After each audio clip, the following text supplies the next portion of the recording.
السلام علیکم ورحمۃ اللہ. اذان دے دیں.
أشهد أن لا إله إلا الله وحده لا شريك له وأشهد أن محمدا عبده ورسوله. أما بعد فأعوذ بالله من الشيطان الرجيم. بسم الله الرحمن الرحيم. الحمد لله رب العالمين الرحمن الرحيم مالك يوم الدين. إياك نعبد وإياك نستعين. اهدنا الصراط المستقيم صراط الذين أنعمت عليهم غير المغضوب عليهم ولا الضالين.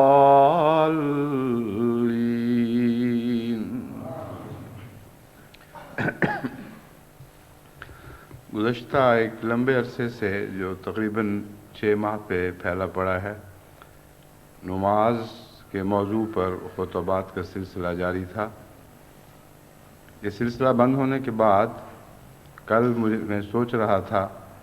کہ اب کس موضوع پہ کل کا خطبہ دوں۔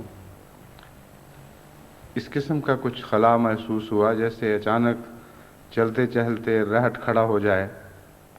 تو ایسی خاموشی ہوتی ہے جس میں خیالات بھی خاموش ہو جاتے ہیں۔ تو رات دعا کر کے سویا کہ اللہ تعالیٰ کی مرضی، جس موضوع پہ چاہے وہ خطبہ دلا دے۔ میرے ذہن میں تو کچھ بھی نہیں تھا۔ صبح آنکھ اس حالت میں کھلی کہ حضرت اقدس مسیح موعود علیہ الصلوۃ والسلام کا تقویٰ سے متعلق ایک شعر بڑے زور سے زبان پر جاری تھا۔ اس پر مجھے یہ سمجھ آئی کہ یہ اللہ تعالیٰ کی طرف سے پیغام ہے کہ تقویٰ کا مضمون کبھی بھی ختم نہیں ہو سکتا، اس کا کبھی بھی حق ادا نہیں ہو سکتا، اور یہی وہ بنیاد ہے جس پر جماعت احمدیہ کی آئندہ 100 سال کی نہیں بلکہ ہزاروں سال کی عمارت تعمیر ہونی ہے۔ اس لیے اس موضوع پر مزید خطبات کی ضرورت ہے۔ اس پہلو سے حضرت مسیح موعود علیہ الصلوۃ والسلام کے اس شعر سے روشنی پاتے ہوئے کہ ہر ایک نیکی کی جڑ یہ اتقاء ہے، اگر یہ جڑ رہی سب کچھ رہا ہے۔ میں نے غور کیا تو معلوم ہوا کہ تقویٰ کی جڑ نیتوں میں ہوتی ہے، اور اس پر میرا ذہن حضرت اقدس محمد مصطفیٰ صلی اللہ علیہ وآلہ وسلم کی اس حدیث کی طرف چلا گیا جس کا آغاز اس طرح ہوتا ہے، انما الاعمال بالنیات، تمام اعمال کی بنیاد نیتوں پر ہے۔ بس در حقیقت یہ ایک ہی مضمون ہے، طرز بیان مختلف ہے، اظہار مختلف لفظوں میں ہوا ہے، لیکن بین ہی ایک ہی مضمون ہے جو بیان ہو رہا ہے۔ ہر انسان کے ہر عمل کی جڑ اس کی نیت میں ہوتی ہے۔ بس اگر وہ جڑ تقویٰ ہو تو اس کے اعمال کی تمام تر عمارت، خواہ وہ سریت تک جا پہنچے، وہ خدا کے حضور مقبول اور حسین ہوگی، ایک خوبصورت اور دلکش اور پائیدار عمارت تعمیر ہوگی۔ اور اگر تقویٰ کی جڑ میں نیتوں کی جڑ میں نقص پیدا ہو جائے تو پھر کچھ بھی باقی نہیں رہتا۔ اگر عمارت کے تصور کو چھوڑ کر جڑ کے تصور سے درخت کی مثال آپ اپنی نظر کے سامنے لائیں تو جو جڑ بیمار ہوتی ہے اس کا تنا بھی بیمار ہوتا ہے، اس کے پتے بھی بیمار ہوتے ہیں، اس کے پھل بھی بیمار ہوتے ہیں۔ اور بیمار جڑوں والے درخت کو آپ جو چاہیں کر لیں، اس کا علاج ممکن نہیں، سوائے اس کے کہ اسے جڑوں سے اکھیڑ پھینکا جائے، یا ایسی دوا دی جائے جو جڑوں میں اتر کے جڑوں کی بیماری کا کچھ علاج کرے۔ مجھے بارہا ذمہ دارے میں ایسا تجربہ ہوا ہے۔ بہت سی بیماریاں ایسی ہیں پودوں کو، درختوں کی، کہ جو پتوں پر، پھلوں پر، شاخوں پر حملہ کرتی ہیں، ان کا علاج ممکن ہے، لیکن ایسا درخت جو کونپلوں سے سوکھنا شروع ہوتا ہے اور نیچے کی طرف اس کا بیماری کا عمل حرکت کرتا ہے، یعنی کناروں سے شروع ہو کر نیچے کی طرف، ایسے درخت ہمیشہ جڑوں کی بیماریوں میں مبتلا ہوتے ہیں، اور جب تک جڑ کی فکر نہ کی جائے اس درخت کا کوئی علاج ممکن نہیں۔ بس اس پہلو سے حضرت اقدس محمد مصطفیٰ صلی اللہ علیہ وآلہ وسلم کی فرمودہ نصیحت، جس کا آغاز ان الفاظ سے ہوتا ہے، انما الاعمال بالنیات، ہے، اس کو پیش نظر رکھ کر میں آپ سے آج کچھ خطاب کروں گا۔ حدیث مختلف کتب میں مروی ہے، کہیں چھوٹی کہیں کچھ بڑی۔ میں نے جو حدیث لی ہے وہ بخاری باب کیف کان بدء الوحی الی رسول اللہ صلی اللہ علیہ وآلہ وسلم سے اخذ کی ہے۔ حدثنا الحمیدی قال حدثنا سفیان قال حدثنا یحیی بن سعيد الأنصاري قال أخبرني محمد بن إبراهيم التيمي أنه سمع علقمة بن وقاص الليثي يقول سمعت عمر بن الخطاب رضي الله تعالى عنه على المنبر قال سمعت رسول الله صلى الله عليه وسلم يقول إنما الأعمال بالنيات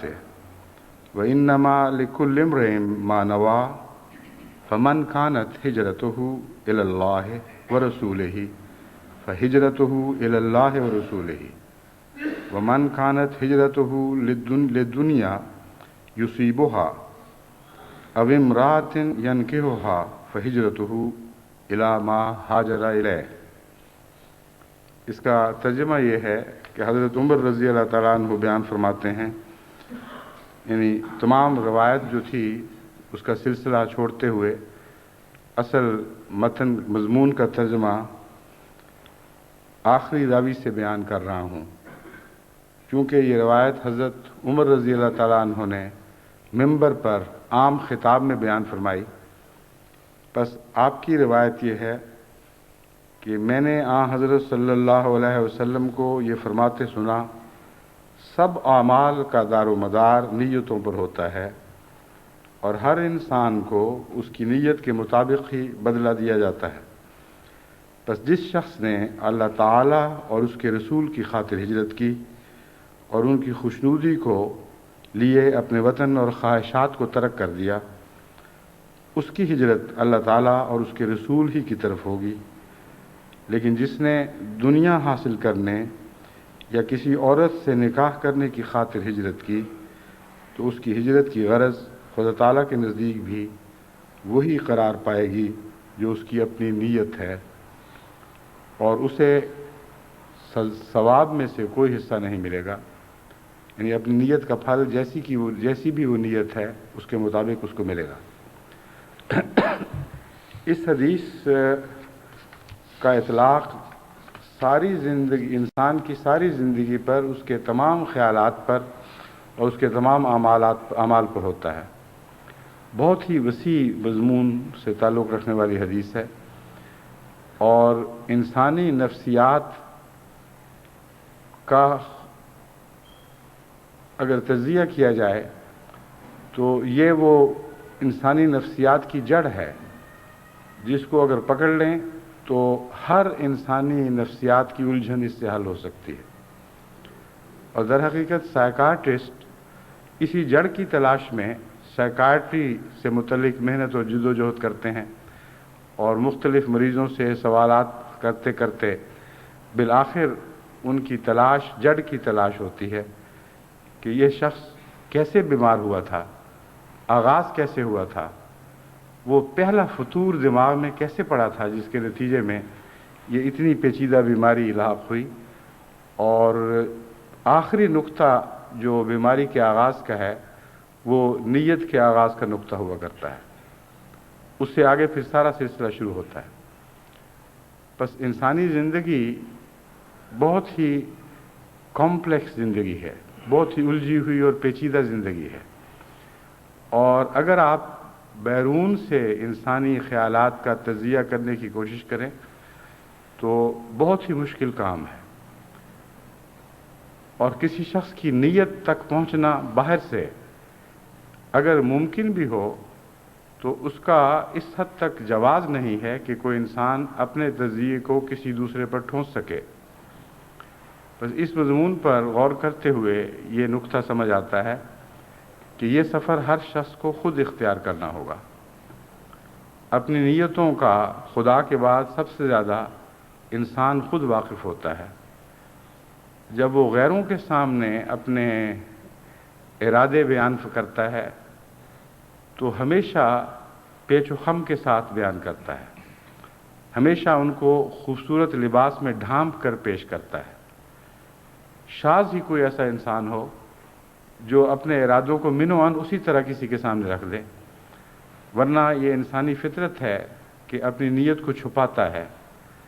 جس طرح جڑ کو مٹی سے ڈھانپا جاتا ہے، اسی طرح انسان بھی اپنی نیتوں کو جو پہلے ہی اندر چھپی ہوئی ہوتی ہیں مزید مٹی سے ڈھانپنے کی کوشش کرتا ہے، اور اسی کے نتیجے میں دنیا کے تعلقات میں اکثر فتور واقع ہوتے ہیں، بلکہ تمام تر فتور کہنا چاہیے، ایک بھی انسانی تعلقات کا فتور میں خلل ایسا نہیں، ایک بھی انسانی تعلقات کا فساد ایسا نہیں جس کی بنیاد نیت پر نہ ہو، اور نیت میں اگر تقوی شامل نہ رہے تو پھر جو بھی درخت اس سے پیدا ہوگا، جو بھی نشو و نما پائے گا، جو درخت بھی پھل دے گا، وہ سارے پھل کڑوے اور گندے ہوں گے۔ اس مضمون کو عمومی رنگ میں بیان کرنے کے بعد میں سمجھتا ہوں کہ اب انسانی تعلقات کے مختلف چھوٹے چھوٹے دائرے میں اس مضمون کو اطلاق کر کے آپ کو دکھاؤں اور آپ کو بتاؤں کہ کس طرح تقوی کے فقدان کے نتیجے میں انسانی تعلقات فسادات کی نظر ہو جاتے ہیں۔ آن حضرت صلی اللہ علیہ وآلہ وسلم نے اس میں ایک مثال، اس ارشاد میں ایک مثال نکاح کی مثال دی ہے۔ ایک مرد ایک عورت کی نیت لے کر سفر کرتا ہے، یعنی نیتوں کے سفر میں ایک عورت کی طرف روانہ ہوتا ہے، وہی عورت اس کا مقصود ہے، لیکن یہ مضمون چونکہ بہت ہی گہرا اور وسیع ہے، اس مثال کو سطحی نہ سمجھیں۔ اس مثال کے اندر انسانی تعلقات کے دائرے کا ایک بہت ہی وسیع حصہ زیر بحث لایا گیا ہے۔ عورت کی طرف انسانی سفر کیسے ہوتا ہے، اور کیا وہ ایک ایسی نیت ہے جو ہر شخص میں مشترک ہوتی ہے یا نیتوں میں فرق ہوتا ہے؟ اس مضمون پر اگر آپ غور کریں تو آن حضرت صلی اللہ علیہ وآلہ وسلم کا ایک اور ارشاد ذہن میں آتا ہے، جس میں آپ نے فرمایا کہ جب تم شادی کی نیت کرتے ہو تو وہ شادی دنیاوی مناصب اور مرتبوں کی خاطر بھی ہو سکتی ہے، خاندانی منصب اور خاندانی وقار اور وجاہت کی خاطر بھی ہو سکتی ہے، اموال کی خاطر بھی ہو سکتی ہے، اور وہ شادی حسن کی خاطر بھی ہو سکتی ہے، لیکن وہ شادی دین کی خاطر بھی ہو سکتی ہے۔ اس لیے میری تمہیں نصیحت یہ ہے کہ اپنی شادی دین کی خاطر کیا کرو۔ اب اس مضمون میں جو 4 باتیں بیان فرمائی گئی ہیں، ان پر اگر آپ مزید غور کریں تو اور پھیل جاتی ہیں، اور یہ مضمون بہت زیادہ وسیع ہو جاتا ہے، کیونکہ شادی کے معاملے میں نیتوں کا سفر صرف لڑکا یا لڑکی نہیں کرتے، بلکہ ان کے ماں باپ بھی کرتے ہیں، ان کی بہنیں بھی کرتی ہیں، ان کا معاشرہ بھی کرتا ہے، اور یہ سفر بظاہر ایک لڑکی کی طرف ہوگا یا ایک لڑکے کی طرف ہوگا، لیکن اس میں ایک قافلہ شریک ہو جاتا ہے، اور ہر ایک اپنے رخ پر اپنے رخ کو دوسروں پر ٹھونسنے کی نافذ کرنے کی کوشش کرتا ہے۔ وہ ایک قسم کی رسا کشی شروع ہو جاتی ہے۔ والدہ چاہے گی کہ میرے مزاج اور میری مرضی کے مطابق بہو گھر میں آئے، والد اپنی سوچ کے مطابق یہ کہے گا کہ مجھے تو اس قسم کی بہو چاہیے،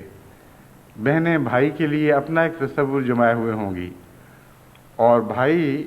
ہمارے معاشرے میں کم سے کم سب سے آخر پر بیچارہ آتا ہے، جس کی خواہشات، جس کی تمنائیں خاندان کی چوکھٹ پر قربان ہونے کے لیے تیار رہتی ہیں، اور والدین اکثر اپنی مرضی کو بیٹوں پر بھی ٹھونسنے کی کوشش کرتے ہیں، بہنیں بھی ایسا کرتی ہیں، لیکن لڑکیوں کے معاملے میں تو حد سے زیادہ یہ زبردستی کی جاتی ہے اور ناحق بچی کے حق میں مداخلت کی جاتی ہے۔ لیکن آگے پھر لڑکے کی اور لڑکی کی اپنی تمنائیں اور آرزویں ہیں، وہ بھی مختلف ہو سکتی ہیں، تو بیماریاں ایک سے زائد ہیں اور ایک سے زیادہ جگہ جڑ پکڑتی ہیں۔ اب اس ساری صورتحال کو پیش نظر رکھ کر اس مثال کو میں مزید بعض جگہ واضح کرتا ہوں، اس سے آپ کو معلوم ہوگا کہ بعد ازاں جب رشتوں میں خلل واقع ہوتے ہیں تو ان کا آغاز کیسے ہوا تھا۔ بعض عورتیں اپنی جہالت میں یہ سمجھتی ہیں کہ بہو ایسی آنی چاہیے جس کو ہم جوتی کے نیچے رکھیں اور ہمیشہ اس کو زبردستی تابع فرمان رکھیں، اور وہ صرف خاوند کی خدمت نہ کرے بلکہ خاوند کے باپ کی بھی خدمت کرے، اس کی ماں کی بھی خدمت کرے، اس کی بہنوں کی بھی خدمت کرے۔ اور پھر اس سے آگے قدم بڑھا کر وہ کہتی ہیں کہ بیٹی بہو کے سارے خاندان کا فرض ہے کہ وہ ہمیشہ نیچے رہیں، ان کو معلوم رہنا چاہیے اور یہ احساس ہمیشہ ان کے دل میں جاگزی رہنا چاہیے کہ انہوں نے گر کے ہمیں بیٹی دی ہے۔ اگر ہم نہ چاہتے تو ان کے بیٹی کو قبول نہ کرتے، ہم نہ پوچھتے تو اور کس نے پوچھنا تھا، رشتے کے انتظار میں اتنی دیر سے بیٹھے ہوئے تھے۔ اس لیے ان ساری باتوں کا تقاضا یہ ہے کہ بیٹی ہی نہیں بلکہ بیٹی کا سارا خاندان بیٹے والے کے خاندان کے سامنے جھک جائے، اور اس کے ساتھ پھر مزید مطالبے بھی دماغ میں آ جاتے ہیں۔ بعض مائیں کہتی ہیں کہ ہمارا بیٹا ہے ماشاءاللہ اچھا تعلیم یافتہ ہے، ڈاکٹر ہے،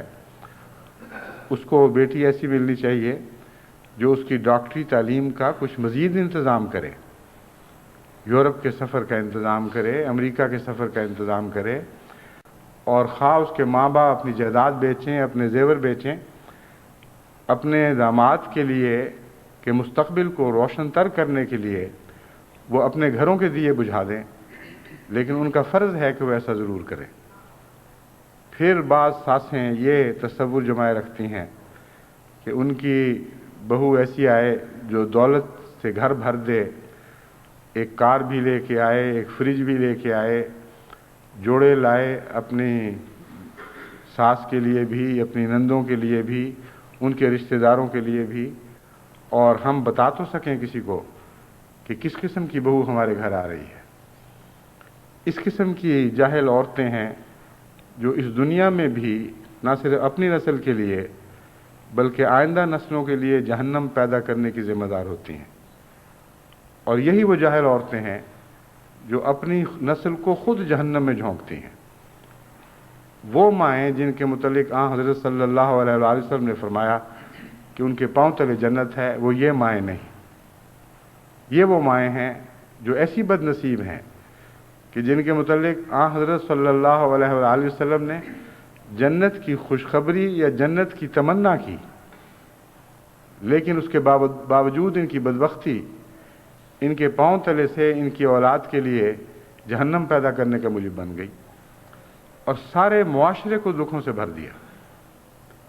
ایسی تصور والی عورتیں شاذ کے طور پر نہیں ملتی بلکہ بڑی بھاری تعداد میں آج دنیا میں موجود ہیں۔ پاکستان کے اخباروں میں ہندوستان کی بعض مظلوم لڑکیوں کا ذکر ملتا ہے جو جہیز نہ ملنے کے نتیجے میں زندہ جلا دی گئیں، لیکن پاکستان میں لاکھوں کروڑوں ایسی بد نصیب لڑکیاں ہیں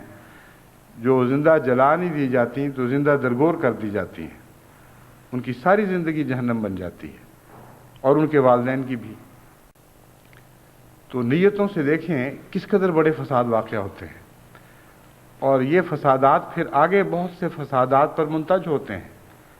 بعض دفعہ ایسی بچیوں کی طلاقیں ہوتی ہیں اور پھر ان کے بچوں کے جھگڑے شروع ہو جاتے ہیں،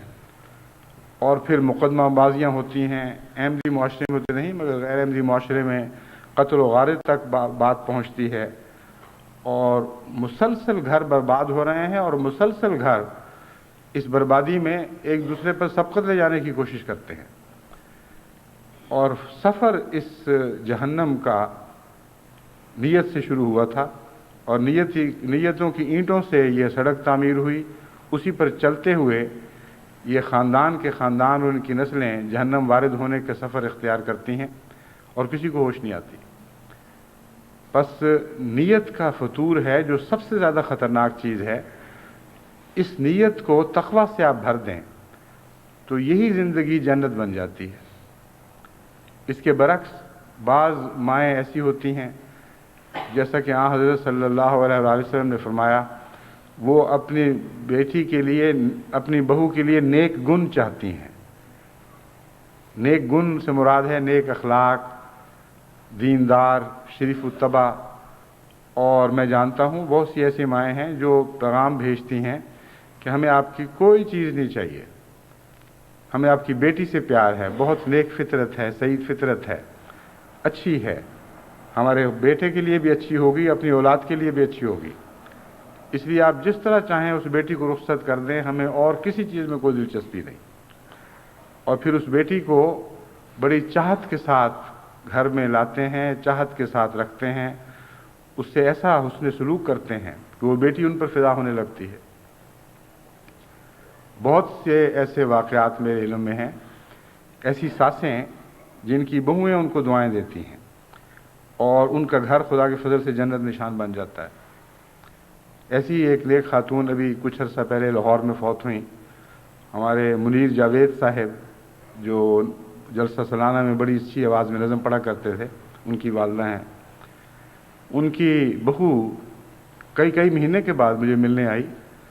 اور ذکر کرتے ہی اس کی اس قدر روئی ہے، اس قدر اس کی آواز گلوگوئی ہوئی کہ بات منہ سے نہیں نکلتی تھی۔ میں حیران تھا کہ ساس فوت ہوئی ہے اور اتنے مہینے بھی گزر گئے، 2 یا 3 مہینے جتنے بھی تھے، یہ کیا بات ہے؟ تو اس نے کہا میں آپ کو بتا نہیں سکتی وہ کیسی ساس تھی، اس نے مجھے ماؤں سے زیادہ پیار دیا ہے اور میری کمزوریوں کو اس طرح نظر انداز کرتی تھی جیسے کبھی کمزوری مجھ میں تھی کوئی نہیں، اور اس کی وجہ سے میری ساری زندگی اس کے لیے دعا بن گئی ہے اور ہمیشہ میں اس کو دعا میں یاد رکھوں گی۔ آپ بھی اس کے لیے دعا کریں۔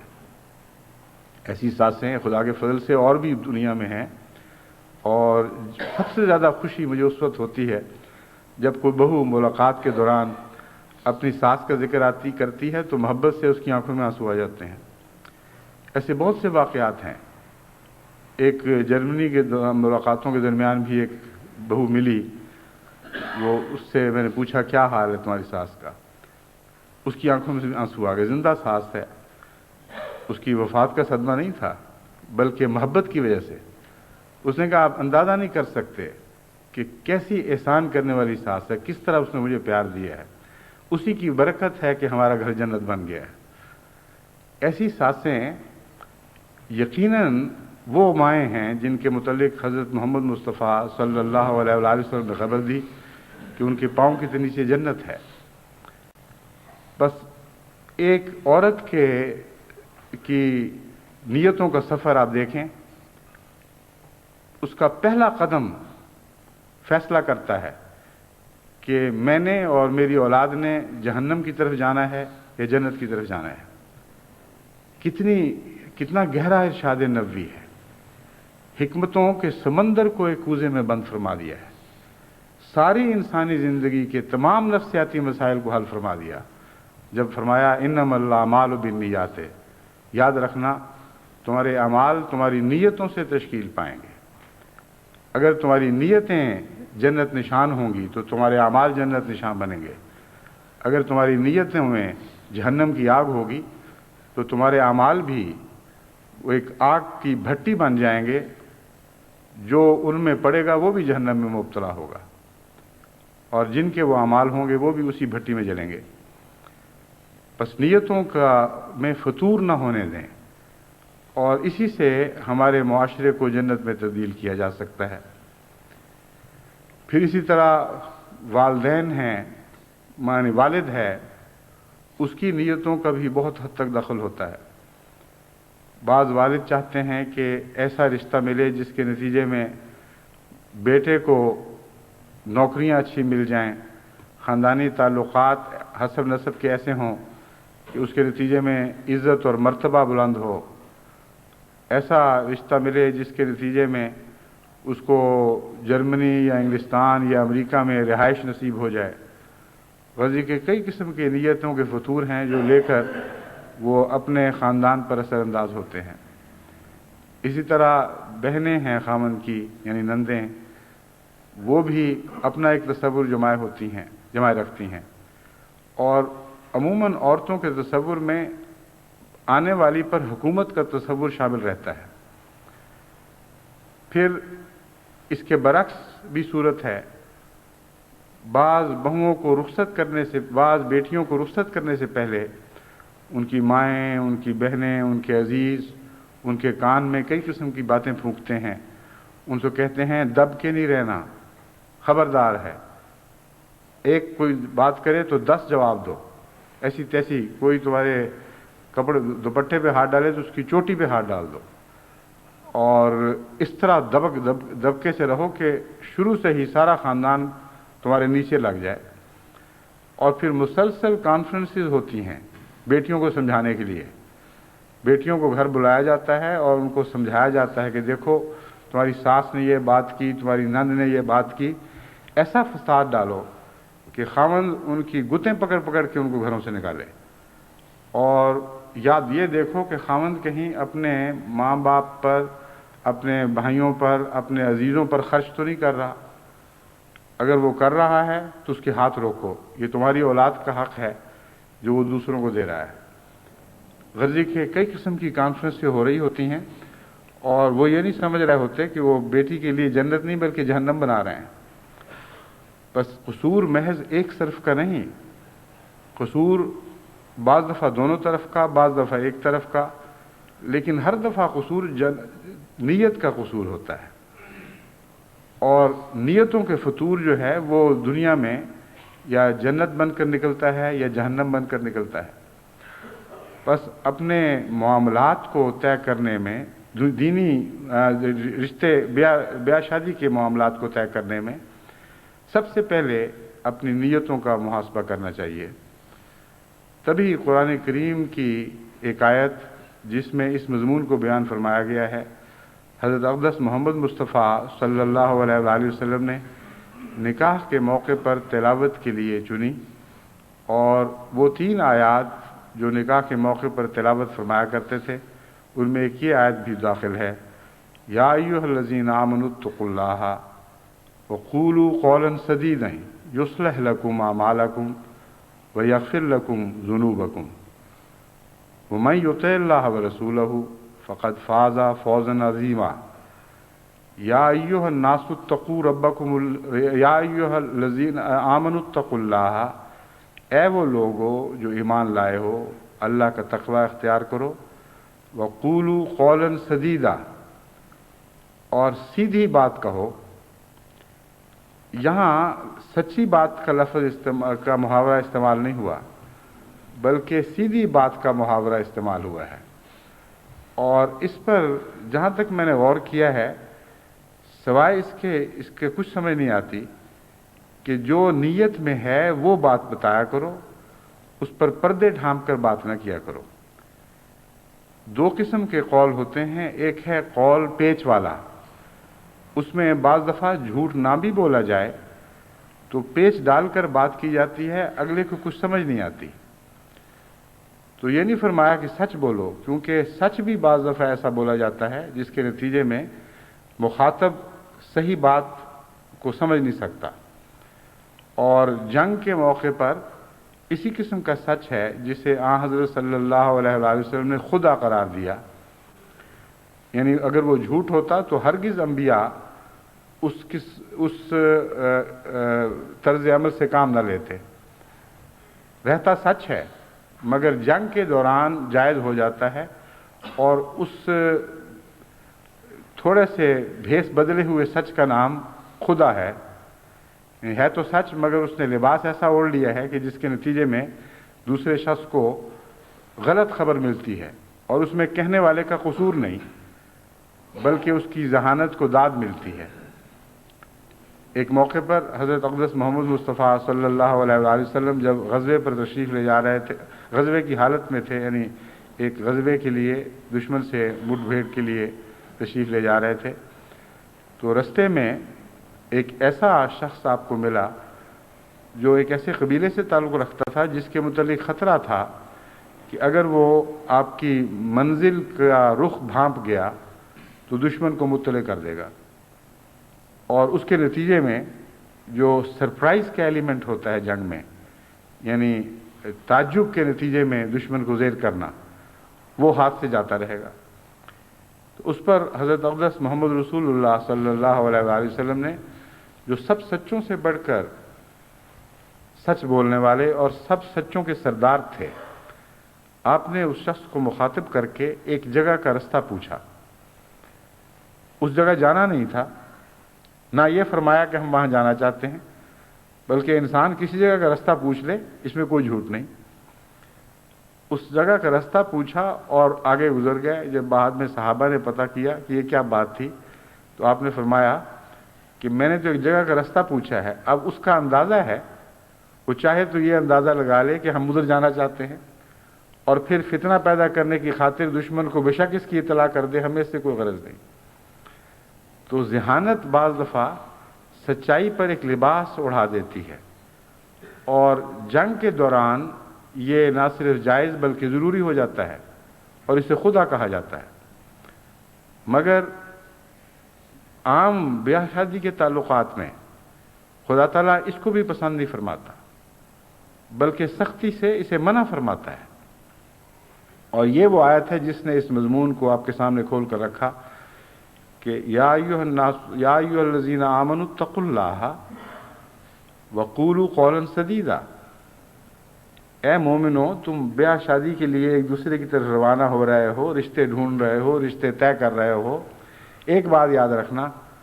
کہ سیدھی بات، سچی بات نہیں، سیدھی بات کرنا۔ سیدھی بات وہ جو دل سے اٹھی ہے، دل تک پہنچے، اس میں کوئی خم نہ ہو، کوئی بل فریب نہ ہو، بین ہی جو دل کی بات ہے وہ ویسی بیان کر دو۔ جس قسم کی لڑکی ہے تمہاری، اسی قسم کی لڑکی بیان کرو، تاکہ دشمن دیکھنے والے کو کسی قسم کا دھوکہ نہ لگے کہ اس لڑکی میں ایک یہ بھی نقص رہ گیا تھا جو ہمارے سامنے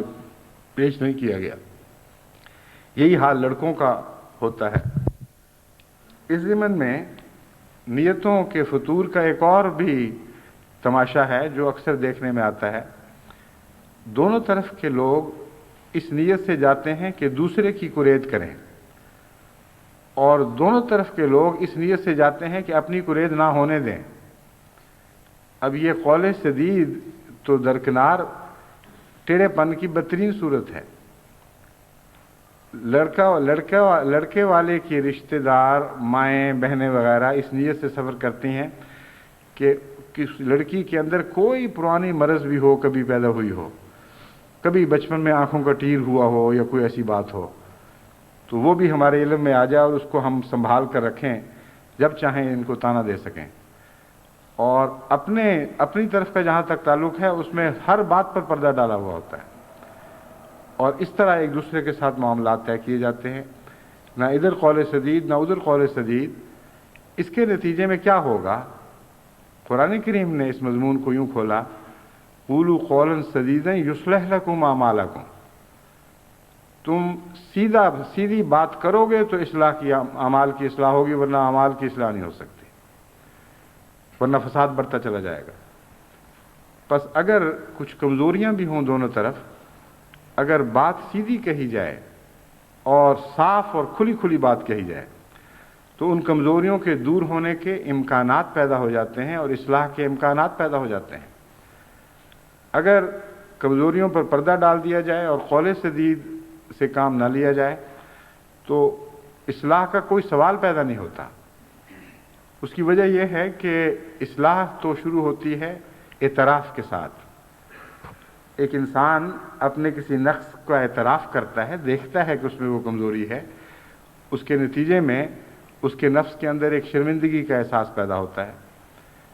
اگر وہ اس کمزوری کو دوسروں کے سامنے بھی رکھ دیتا ہے تو نہ صرف مزید شرمندگی کا احساس بلکہ یہ ایک ارادہ دل میں پیدا ہو جاتا ہے کہ میں اس کو دور کرنے کی کوشش کروں۔ اب تو غیر بھی اس کے واقف ہو گئے ہیں، بس کچھ لوگ اپنے نقائص کچھ عرصے تک چھپائے پھرتے ہیں، کچھ عرصے کے بعد وہ دکھائی دینے لگتے ہیں، تو زیادہ سنجیدگی سے ان کو توجہ پیدا ہو جاتی ہے۔ میرے پاس کئی قسم کے جلدی مریض آتے ہیں۔ ایک دفعہ ایک برس کا مریض تھا، اس نے مجھے کہا کہ جی ہے تو صحیح برس، لیکن کوئی ایسی بات نہیں، کپڑوں کے اندر ہی ہے نا، چہرے پر نہیں آئی۔ اور اس کے برعکس ایک مریض کے چہرے پر بالکل چھوٹا سا داغ واقع ہوا اور کوئی برس کا داغ نشان نہیں تھا، اس بیچاری کی زندگی اجیرن ہو رہی تھی اس فکر میں کہ یہ داغ میرے چہرے پر پڑ گیا۔ تو انسان بنیادی طور پر بہت ہی زیادہ نمائش والا جانور ہے اور بہت زیادہ اپنے نقائص پر پردے ڈالنے والا جانور ہے۔ اس پہلو سے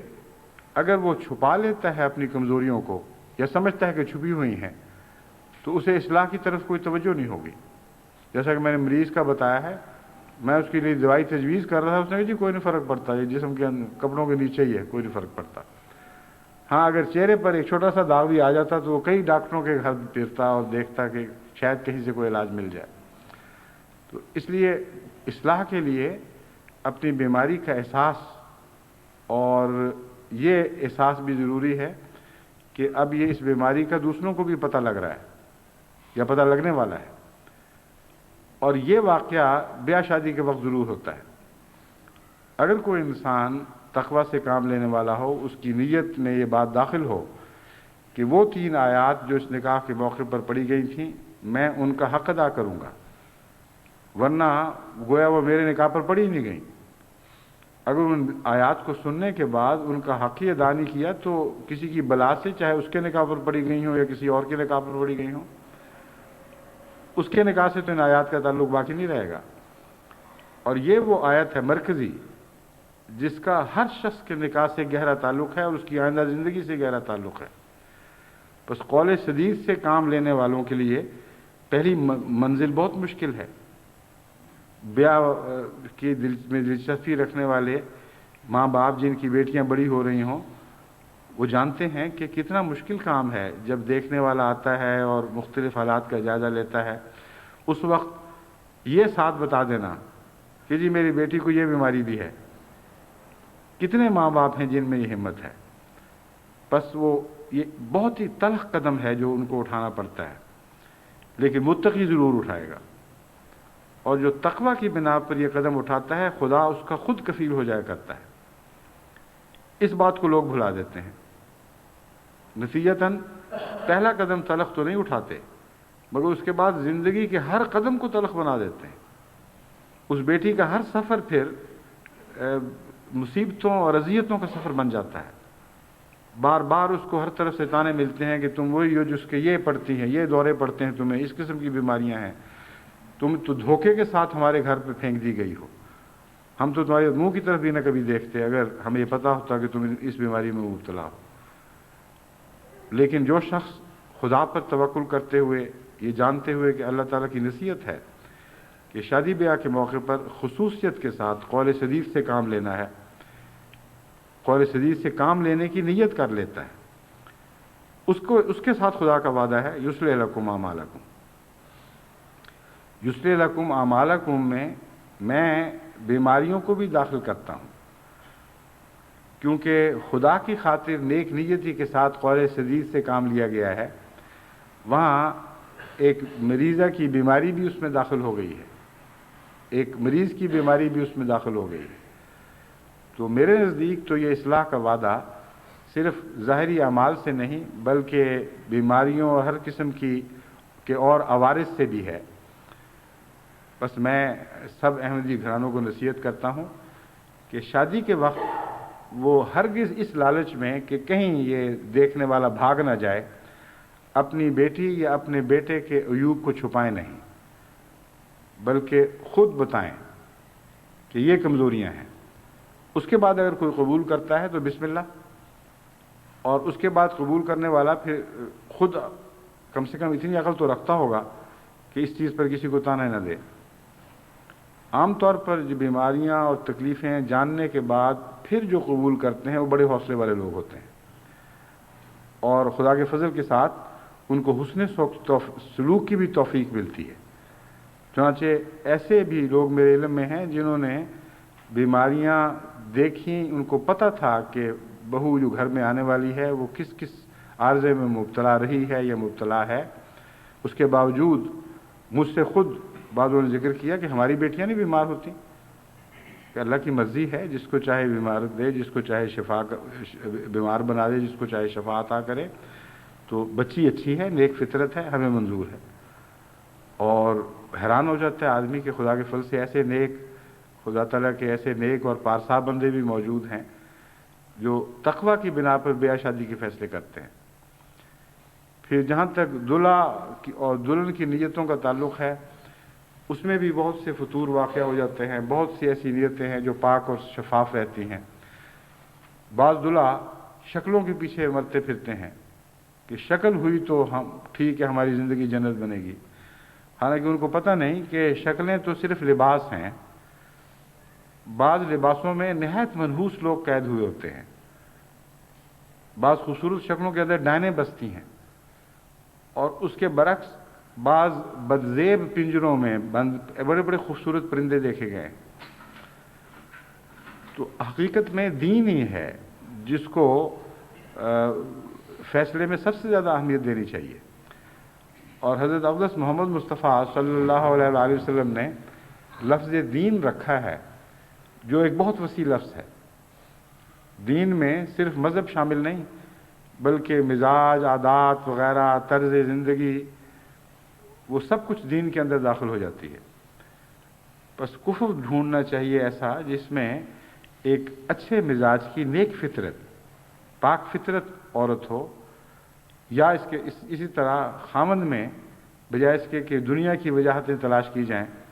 اگر یہ دیکھا جائے کہ نیک مزاج ہو، حلیم طبع ہو، شریف النفس ہو، پیار کرنے والا ہو، دوسرے کی خوبیوں کی قدر کرنے والا ہو، دوسرے کی بدیوں سے صرف نظر کرنے والا ہو، حوصلے والا انسان ہو، تو خواہ وہ نسبتاً غریب بھی ہو یا آغاز میں غریب بھی ہو، اس ایسے شخص کے ساتھ لڑکی کو رخصت کرنا لڑکی کو جنت کے سپرد کرنے والی بات ہوا کرتی ہے۔ اور اگر اس وقت نہیں تو کچھ عرصے کے بعد خدا تعالیٰ ان کے مالی حالات بھی درست فرما دیا کرتا ہے اور بہت سی برکتوں سے ایسے گھروں کو بھر دیتا ہے۔ جہاں تک ظاہری شکل کے پیچھے چلنے والے یا ان کو ظاہری شکلوں کو معیار بنانے والے نوجوانوں کا تعلق ہے، ان کا شکل کو اتنی اہمیت دینا ان کے لیے اور بعد میں مزید مسائل پیدا کر دیتا ہے، کیونکہ لڑکی کی شکل ویسی نہیں ہمیشہ رہا کرتی، اور کچھ دیر کے بعد ایک شکل کو دیکھ دیکھ کر اسے دل بھی بھرنے لگ جاتا ہے۔ وہ بیاہ سے پہلے کی دکھائی ہوئی شکل اور چیز ہے، بیاہ کے چند مہینے کے بعد یا حمل کی حالت میں اسی بیوی کو، اسی شکل کو دیکھنا، یہ بالکل اور نظارہ ہے، اور شکل کی تمنا ان کے اوپر ایسی غالب ہوتی ہے، پھر وہ باہر شکلیں تلاش کرتے پھرتے ہیں اور ان کے گھر برباد ہو جاتے ہیں۔ یہ ناممکن ہے کہ شکل کے ساتھ وفا پیدا ہو سکے۔ وفا ہمیشہ گنوں سے ہوتی ہے، وفا ہمیشہ حسن اخلاق سے پیدا ہوتی ہے، خالی صورت سے کوئی وفا نہیں پیدا ہوتی۔ ایک بزرگ کے متعلق آپ نے قصہ پہلے بھی سنا ہے، میں نے آپ کو سنا چکا ہوں، لیکن بہت سے ایسے بھی ہوں گے شاید جو نہ سن سکے ہوں۔ وہ قصہ اس صورتحال پر خوب اطلاق پاتا ہے۔ ایک بزرگ کی بیٹی سے کسی کو محبت ہو گئی، اور وہ شخص ایسا تھا جس کے متعلق ان کا یہ فیصلہ تھا کہ اچھا نہیں ہے، اس لیے وہ کسی قیمت پر بھی اپنی بیٹی کو اس کے ساتھ رخصت کرنے پر آمادہ نہیں ہوتے تھے، اور وہ پیچھا نہیں چھوڑتا تھا، بار بار خط لکھتا تھا، پیغام بھیجتا تھا، کہتا تھا میں تو ایسا اس آپ کی بیٹی کے اوپر عاشق ہوں، اس کے بغیر میری زندگی نہیں گزر سکتی، میں تو ختم ہو جاؤں گا، اس لیے مجھ پر رحم کریں۔ لیکن وہ خدا تعالیٰ کی فضل سے ایک صاحب حکمت بزرگ تھے، وہ جانتے تھے کہ یہ جھوٹ بول رہا ہے، اس کو شکل سے پیار ہے، اس کو عادتوں یا مزاج سے کوئی تعلق نہیں ہے۔ چنانچہ انہوں نے آخر تنگ آ کر اس کو کہا کہ اچھا تم 2 یا 3 ہفتے کا کہا کہ اس عرصے میں آ کر اپنی بیوی کو رخصت ساتھ لے جانا، میں تیار ہوں۔ خیر وہ بہت خوش ہوا۔ وہ 2-3 ہفتے کے بعد جب وہ آیا تو اس نے دیکھا کہ وہی لڑکی سوکھ کر کانٹا ہوئی اور اس کے بال جھڑے ہوئے، اس کے ہوش و حواس غائب ہوئے ایک پنجر بنی ہوئی تھی اپنی پرانی شکل و صورت کا۔ تو اس نے حیرت سے کہا کہ یہ لڑکی، اس سے سب تو نہیں میں نے شادی کرنی چاہیے تھی۔ انہوں نے کہا بالکل وہی ہے، وہی چیز ہے، صرف یہ ہے کہ اس کے بال میں نے شیو کر دیے ہیں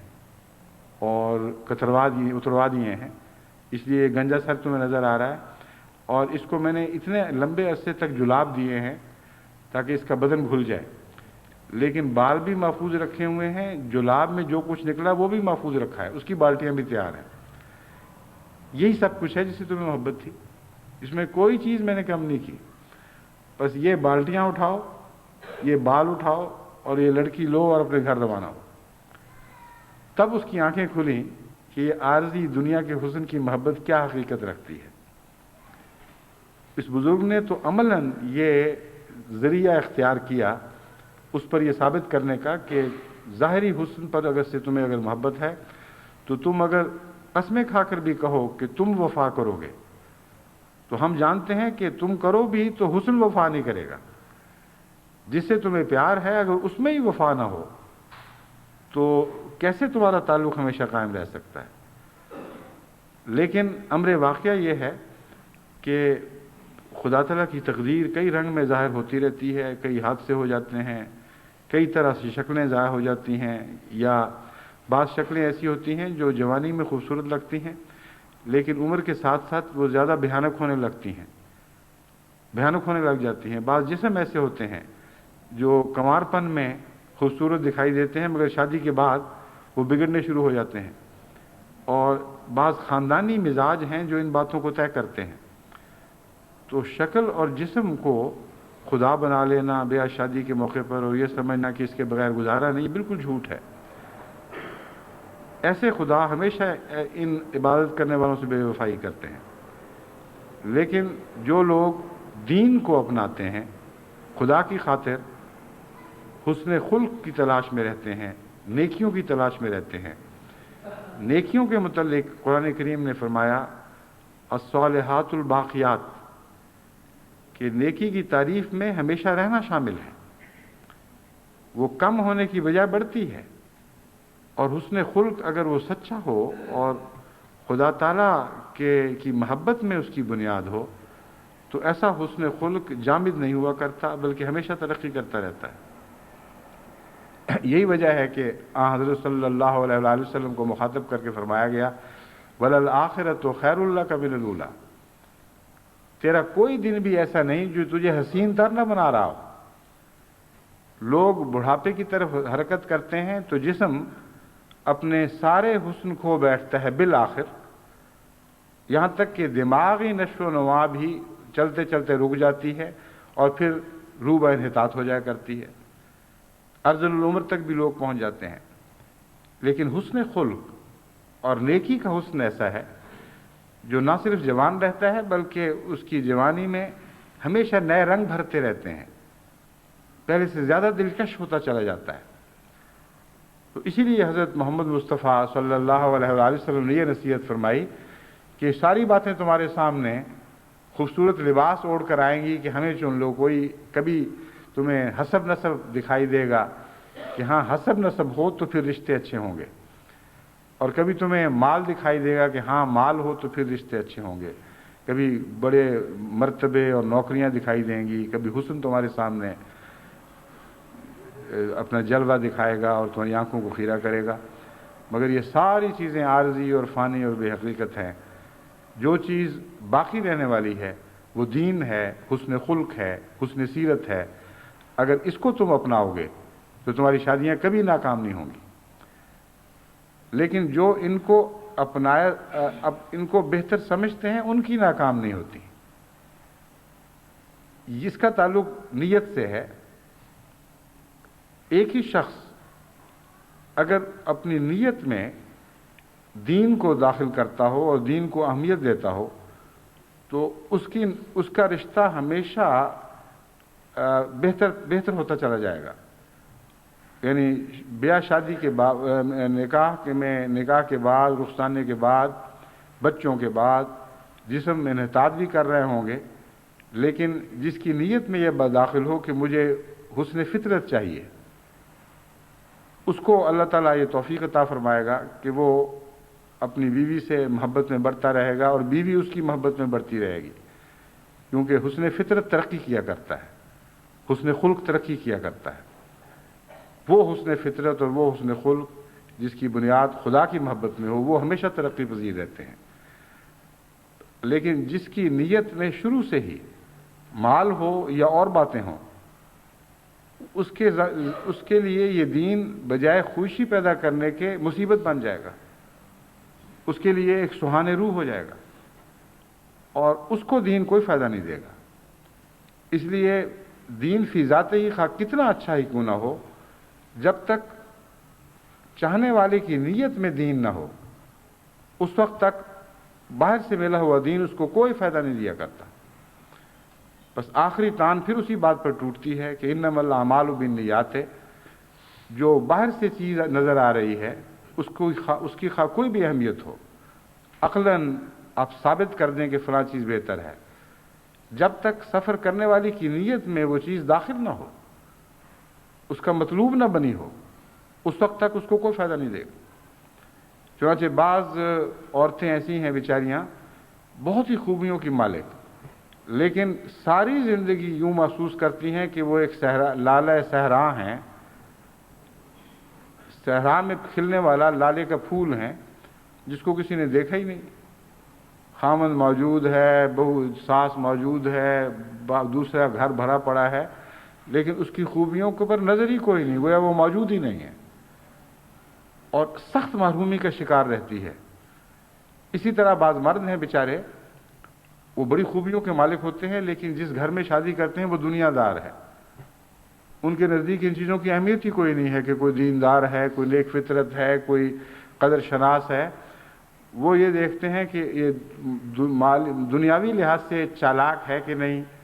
سمارٹ نظر آنے والا ہے کہ نہیں، فیشن پرست ہے کہ نہیں، سوسائٹی میں جاتا ہے کہ نہیں، سیاستدان ہے کہ نہیں، اس قسم کی چیزوں میں ان کو دلچسپی ہوتی ہے۔ چنانچہ ایسا مرد بیچارہ یوں لگتا ہے جیسے وہ نہ صرف یہ کہ لالے کا کھلا ہوا صحرا میں کھلا ہوا لالا ہے، بلکہ بھینسوں میں گھرا ہوا لالا بن جاتا ہے۔ کوئی قدر نہیں، وہ اپنی بدبو سے لالے کی خوشبو پر غالب آنے کی کوشش کرتی ہیں۔ چنانچہ آخری فیصلہ آپ کی زندگی کی کامیابی کا نیت پر ہی ہوگا، اور پہلا فیصلہ ہے جس نے آخری فیصلہ بننا ہے۔ ایک بہت سے خطوط میں میرے سامنے یہ واقعات پیش ہوتے رہتے ہیں۔ ایک ایسا خاندان ہے جس کو میں ذاتی طور پہ جانتا ہوں، وہ ایک ماں نے بھی مجھے خط لکھا، اس بیٹے نے خود بھی خط لکھا کہ ہماری زندگی عجیب اجیرن بن گئی ہے، کچھ سمجھ نہیں آتی ہم کریں کیا۔ بڑی چاہت سے ایک لڑکی کو گھر لائے تھے، اس خیال سے کہ بزرگوں کی اولاد ہے اور حضرت مسیح موعود علیہ السلام کی صحابہ کی اولاد ہے، اور ایسا خاندان ہے جس کو جو جماعت میں معروف ہے، لیکن لڑکی ایسی دنیا پرست ہے کہ جب بھی میں دین کی خاطر قربانی کرنے کی کوشش کرتا ہوں، کوئی چندہ دینے کی کوشش کرتا ہوں، تو گھر میں ایک جہنم بن جاتی ہے۔ یوں لگتا ہے کہ آگ لگا دی گئی ہے گھر میں، سکون کو۔ بچوں کے سامنے بولتی، گند بکواس کرتی، ہر وقت یہ تانے دیتی کہ تم لوگ مولویوں کے پلے میں کہاں سے پڑ گئی، نہ عقل نہ سمجھ۔ اپنے بچوں کی بھلائی اپنے ہاتھوں سے جماعت کے نام پر پھینکتے چلے جا رہے ہیں، وہ پتہ ہی کوئی نہیں کہ اپنا بھی حق ہے کوئی۔ وہ لکھنے والے لکھتے ہیں کہ جو کچھ دنیا کی نعمتیں خدا نے مجھے دی تھیں، وہ ساری میں نے اپنی اولاد کو بھی دی، اپنی بیوی کو بھی دی، ان کے لیے کبھی کوئی کمی نہیں رکھی۔ اس کے باوجود دل کی خساست کا یہ حال ہے اور دنیا داری کا یہ حال ہے کہ دین کی خاطر معمولی قربانی بھی گوارا نہیں۔ تو چونکہ یہاں دھوکہ ہوا ہے، اس بیچارے کا سفر، نیت کا سفر درست تھا،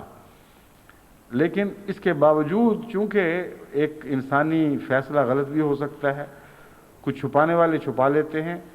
دوسرے کی نیت کا فطور ان بیچاروں کے لیے جہنم بن گیا۔ تبھی قرآن کریم نے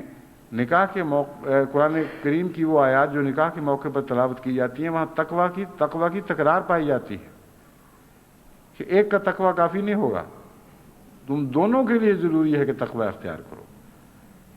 ورنہ ممکن ہے کہ ایک طرف کا تقوی ضائع چلا جائے کیونکہ دوسرا فریق تقوی اختیار نہیں کرتا، اور ایک کے ظلم کے نتیجے میں دوسرا فریق بھی مظلوم ہو جائے۔ بس ایسے واقعات بھی دنیا میں ہوتے ہیں۔ لیکن ان کا ایک ہی حل ہے، اور وہ حل حضرت ابراہیم علیہ الصلاۃ والسلام نے ہمارے سامنے پیش کیا، اور حضرت اقدس محمد رسول اللہ صلی اللہ علیہ وآلہ وسلم کو اللہ تعالیٰ نے اس بات کی خبر دی، اور آپ نے ہمیں اس مسئلے اور اس کے حل سے مطلع فرمایا۔ حضرت ابراہیم علیہ الصلاۃ والسلام کی یہ سنت تھی کہ آپ یعنی جب خانہ کعبہ آباد ہو گیا اور آپ کے بیٹے حضرت اسماعیل علیہ الصلاۃ والسلام کا گھر آباد ہوا اور وہاں بڑی رونق ہوئی، اس عرصے میں کئی بار دوبارہ وہاں تشریف لائے اور وہاں حالات کا جائزہ لیا کرتے تھے۔ حضرت صلی اللہ علیہ وآلہ وسلم فرماتے ہیں کہ ایک مرتبہ آپ جب وہاں تشریف لائے تو آپ نے حضرت اسماعیل موجود نہیں تھے، ان کی بیوی سے گفتگو کی اور یہ معلوم کیا کہ بیوی نہ مہمان نواز ہے، نہ اور اخلاق سے آراستہ ہے، بلکہ ایک ایسی قسم کی چیز ہے جو اسماعیل کی شایان نشان نہیں۔ چنانچہ انہوں نے چونکہ جلدی جانا تھا اور حضرت اسماعیل کسی لمبے سفر پر گئے ہوئے تھے، اس لیے بیوی کو یہ کہا کہ جب تمہارا میاں واپس لوٹے تو اس کو کہنا کہ تمہارا باپ آیا تھا اور یہ نصیحت کر چلا ہے کہ اپنے گھر کی چوکھٹ بدل دو۔ چنانچہ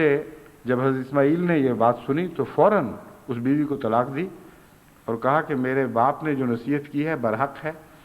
اور اس کے بعد پھر دوسری شادی کی، اور اللہ تعالیٰ کے فضل سے وہ ایسی نیک اور پارسا خاتون تھیں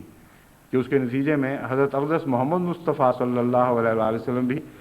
بعد ازاں اسی کے صلب سے پیدا ہوئے۔ تو دیکھیں کتنی اہمیت ہے اچھی اور نیک بیوی کو۔ اگر اس وقت یہ کوئی اعتراض کرتا کہ دیکھیں حضرت ابراہیم کو کیا حق تھا کہ اپنے بیٹے کی نصیحت کرتے اور بیٹی کے گھر کو برباد کر کے وہاں طلاق واقعہ کروا دیتے، تو اس جاہل کو یہ پتہ نہیں کہ جو اہل اللہ ہوتے ہیں، جو خدا تعالیٰ کے نور سے روشن ہوتے ہیں، خدا تعالیٰ سے فراست پاتے ہیں، ان کو پتہ ہے کہ کس چیز کو اہمیت دینی ہے اور کون سی دوسری چیزیں بےمانی اور حقیر ہیں۔ آپ جانتے تھے کہ حضرت اسماعیل کو ایک بہت بڑا مرتبہ عطا ہوا ہے، ان کی نسل سے آئندہ زمانے کے سارے انسانوں کی نجات وابستہ ہے، اور یہ وہ ماں نہیں ہے جس کے پاؤں کے نیچے جنت ہے۔ بس اگر وہ فیصلہ نہ کرتے تو گویا دنیا کے لیے جہنم کا فیصلہ کر رہے ہوتے، لیکن آپ نے یہ فیصلہ کیا کہ اس بیٹے کو وہ ویسی بیوی ملنی چاہیے جو آئندہ نسلوں کے لیے وہ ماں بنے جس کے پاؤں کے نیچے سے جنت کے چشمے پھوٹ پڑے۔ حضرت صلی اللہ علیہ وآلہ وسلم کی صورت میں یہ واقعہ رونما ہوا، اور آپ کے فیض سے جو جنت کے سیلاب آ گئے دنیا پر، یہاں تک کہ قلزم بھر گئے، جو صحرا لقدق صحرا تھے وہ سمندروں میں تبدیل ہو گئے، یعنی روحانی لحاظ سے۔ تو یہ دراصل اس فیصلے کو اس فیض میں ایک دخل حاصل ہے۔ کتنا گہرا فیصلہ تھا، ایک چھوٹا سا پیغام تھا کہ چوکھٹ بدل دو۔ تو جو خاوند اپنے مستقبل پر نظر رکھتے ہیں، جو خاوند یہ بھی جانتے ہیں کہ انہی آیات میں جو نکاح کے موقع پر تلاوت کی جاتی ہیں، ایک یہ بھی ہے وَلْتَنْظُرْ نَفْسٌ مَا قَدَّمَتْ لِغَدٍ، خبردار جو کچھ تم آگے بھیجو گے اس کے بارے میں جواب دہ ہوگے۔ اگر میں نے اس آیت کے مضمون کو بھلا دیا، اگر کوئی یہ شخص سوچے، اور اپنے آگے اپنی آنکھوں کے سامنے جہنم بھیج رہا ہوں، تو میں خدا کو کیسے جواب دوں گا؟ تو یقیناً حضرت ابراہیم علیہ الصلاۃ والسلام کے فیصلے کی اہمیت اس کے اوپر خوب روشن ہو کر ابھرے گی۔ ایسے موقع پر اگر وہ کامل سنجیدگی کے ساتھ یہ فیصلہ کرتا ہے کہ ایک بے دین بیوی کو اپنے گھر رکھ کر میں اپنی اولادوں کے لیے جہنم پیدا نہیں کر سکتا، اس کو صاف کہنے پر تیار ہو جاتا ہے اور یہ فیصلہ کر لیتا ہے کہ جو کچھ مجھ پہ گزرے گی میں اب بے دینی برداشت نہیں کروں گا، تو میں آپ کو یقین دلاتا ہوں کہ اکثر بیویوں کی اصلاح بھی ہو جائے گی، کیونکہ ایسی بیویاں شوخیاں دکھاتی ہیں جو سمجھتی ہیں کہ خاوند کمزور ہے، وہ سمجھتی ہیں کہ خاوند دین کی باتیں تو کر رہا ہے مگر اتنی اہمیت دین کو نہیں دیتا کہ مجھ سے جدا ہو جائے۔ اور اپنے لیے دوبارہ ایک تنہائی کی زندگی بھی اختیار کر لے.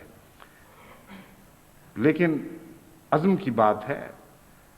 اہمیت کی بات ہے. اگر خاوند کی نیت جیسا کہ اس نے لکھا واقعتاً دین کی تھی، تو اتنا عرصہ تک سے وہ دیکھ رہا ہے کہ دین نصیب نہیں ہو رہا بلکہ دین کے برعکس صورتحال ہے،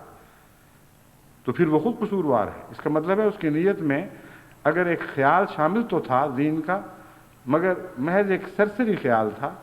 اسے بنیادی حیثیت داخل نہیں تھی. اور آن حضرت صلی اللہ علیہ وآلہ وسلم نے فرمایا ہے انما الاعمال بالنیات، یہاں نیت کو بنیاد کے طور پر پیش فرمایا ہے، ایک سرسری خیال کے طور پر نہیں. بس ان سب باتوں پر غور کرتے ہوئے آپ جب تقویٰ کے مضمون کو اپنی روزمرہ کی زندگی پر جاری کر کے دیکھیں گے تو آپ کو معلوم ہوگا کہ ایک سادہ سے بیان میں بھی کتنی پرپیچ باتیں بھی بیان ہو چکی ہیں. اور بات تان اسی بات پر آ کے ٹوٹتی ہے کہ انما الاعمال بالنیات، اور اس کی بہترین تفسیر حضرت اقدس مسیح موعود علیہ الصلوۃ والسلام نے یوں فرمائی کہ ہر ایک نیکی کی جڑ یہ اتقاء ہے. اور جب آپ نے یہ کہا تو الہامی مصرع اس کے بعد یہ ہوا جو اس شعر کا دوسرا مصرع بن گیا کہ اگر یہ جڑ رہی سب کچھ رہا ہے. اس جڑ کی حفاظت کرو، اس کی خاطر ہر دوسری چیز کو قربان کرنے کے لیے تیار ہو جاؤ. یقین رکھو کہ تمہیں سب کچھ مل گیا. خدا کرے کہ انہی بنیادوں پر ہم آئندہ اپنے معاشرے کی تعمیر کریں اور آئندہ آنے والی نسلیں صرف 100 سال نہیں ہزاروں سال تک ان نعمتوں سے حصہ پائیں اور ہماری شکر گزار رہیں اور ہمیں دعائیں دیں. اور اللہ تعالیٰ اس فیض کو ہمیشہ ہمارے لیے اور ہماری اولادوں کے حق میں جاری رکھے. خدا کرے کہ ایسا ہی ہو.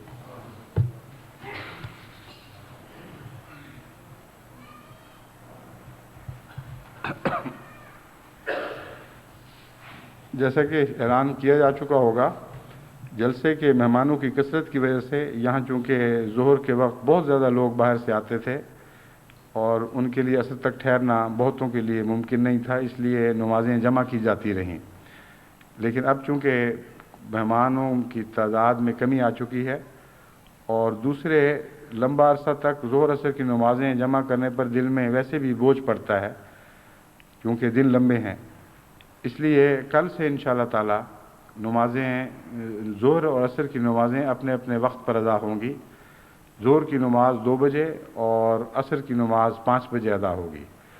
لیکن رات کے وقت چونکہ رات نسبتاً ابھی چھوٹی ہے اور مہمانوں کو واپس جانے میں دور دور جگہوں پہ جانے میں بہت تکلیف ہوتی ہے اور بعض دفعہ سواریاں بھی میسر نہیں آتی، اس لیے مغرب اور عشاء کی نمازیں سرے دست کچھ عرصے تک جمع ہوتی رہیں گی. جب میں حالات کا جائزہ لے کر مناسب سمجھوں گا اس وقت دوبارہ اعلان کر دوں گا کہ وہ بھی پھر اپنے اپنے وقت پر الگ الگ ادا ہوں. الحمدللہ نحمدہ ونستعینہ ونستغفرہ ونؤمن بہ ونتوکل علیہ ونعوذ باللہ من شرور انفسنا ومن سیئات اعمالنا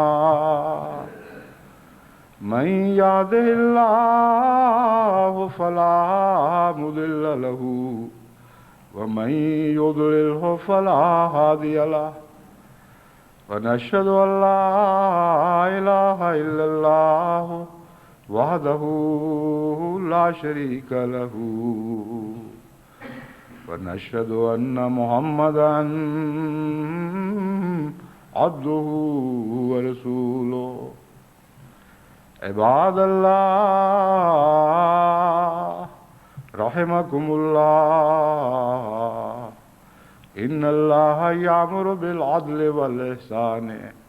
وإيتاء ذي القربى وينهى عن الفحشاء